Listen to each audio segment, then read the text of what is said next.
சாமி நிறைய இந்த லைன்ல ரிசர்ச் பண்ணியிருக்கேன். இந்தியாவில் பெரும்பாலான கேன்சர், மேலை நாடுகளில் பெரும்பாலான கேன்சர் இந்த கெமிக்கல் சம்பந்தப்பட்டதா இருக்கு. இந்தியாவில் பெரும்பாலான கேன்சர் மனம் சார்ந்ததா இருக்கு. குற்ற உணர்வு அல்லது துக்கம், அழுத்தப்பட்ட கோபம், அழுத்தப்பட்ட வேதனைகள், இது சார்ந்ததா இருக்கு. காரணம் என்னன்னா, விவேகானந்தர் சொல்வாரு, தியானமும் ஞானமும் இந்த உலகத்திற்கு இந்தியா வழங்கிய மிகப்பெரிய நன்கொடைன்னு.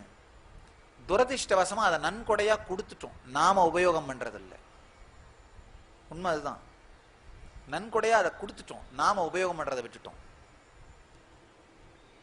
நம்முடைய வாழ்க்கையினுடைய பாகமா அது இல்லாம பண்ணிட்டோம். நாம நினைச்சோம் யோகா தானே நம்ம நாட்டுது தானே, தியானம் தானே நம்மளுது தானே, நம்ம நாட்டில் தானே உருவாச்சு, நம்ம வீட்டில் தானே உருவாச்சு. வீட்டு தோட்டத்துல காய்ச்ச கத்திரிக்காயா இருந்தாலும் சமைச்சு சாப்பிட்டாதான் பசியாருன்னு தெரியறதில்ல. நம்ம வீட்டு தோட்டத்துல காய்ச்ச கத்திரியா இருந்தாலும் நம்ம கத்திரி தானே நினைச்சிட்டு இருந்தாலே பசியாரிடாது. நம்ம வீட்டுல வளர்ந்ததுன்றதுக்காக யோகத்தையும் தியானத்தையும் நினைச்சிருந்தாலே ஞானம் வந்துறதில்ல, வாழ்வு மலர்ந்துறதில்ல. உபயோகப்படுத்தினால்தான் வாழ்வு மலரும். உபயோகப்படுத்தாமல் போனதனாலே மனம் சார்ந்த கேன்சர் அதிகமா வர ஆரம்பிச்சிருச்சு. குற்ற உணர்வு சார்ந்த, தமோகுணம் சார்ந்த. நல்லா ஆழ்ந்து புரிஞ்சுங்க. நாம் செய்த செயல்களால் அல்லது நமக்கு செய்யப்பட்ட செயல்களால் ஏற்படுகின்ற குற்ற உணர்வு நம்மீது வெறுப்பாக மாறி, நாம் அழிந்தாலும் பரவாயில்லை மற்றவர்களும் அழிய வேண்டும் என்கின்ற தமோ குணமாக வடிவெடுக்கின்றது, தமோ குணமாக வெளிப்படுகின்றது. இந்த தமஸ் வாழ்க்கையிலே மற்றவர்களுக்கு அளிப்பதை விட நமக்கே யமனாக மாறும் என்பது நமக்கு புரிவதில்லை.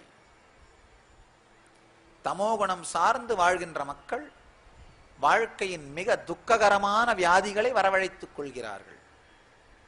கேன்சர், மற்ற உயிர்கொல்லி நோய்கள் பல தமோகுணத்தால் வருவது. அதே மாதிரி இதயம் சம்பந்தப்பட்ட பிரச்சனைகள், மாரடைப்பு, இரத்த அழுத்தம், இரத்த கொதிப்பு, இதெல்லாம் ரஜோகுணம் சார்ந்து வருவது. பர பர பர பர பரன்னு தன்னை சுற்றி இருக்கின்ற எதையும் ஜீரணிக்க முடியாமல் ஒரு வினாடியில் உலகத்தையே மாற்ற நினைப்பது. நமக்கெல்லாம் தெரியறதில்ல. நம்மளை விட பெரிய பெரிய சீர்திருத்தவாதிகள்லாம் வந்து போனார்கள், உலகத்தை ஒண்ணுமே பண்ண முடியலன்னு. அதிகபட்சமா என்ன நடந்திருக்கு, அவங்களுக்கு ஒரு செலை வச்சிருக்காங்க, அவ்வளவுதான். நம்ம எப்பேற்பட்ட சீர்திருத்தவாதியாக இருந்தாலும் அதிகபட்சமா ஒரு செலை வச்சிருப்பார்கள், அவ்வளவுதான்.